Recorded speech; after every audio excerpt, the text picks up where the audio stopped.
பரிதாரத்தை பூசிக்கொள்ள ஆசை.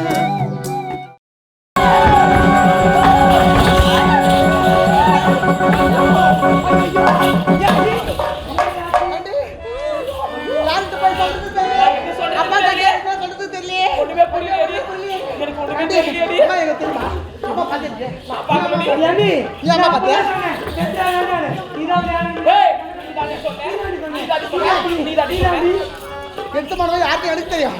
அத்தை யாரோ ஒருத்தர் வந்தா கருப்பா வந்தா உயரமா வந்தா அப்படியே அம்மா தூக்கி போயிட்டோம். இது அப்பாவோட நீதான் சொல்லணும்.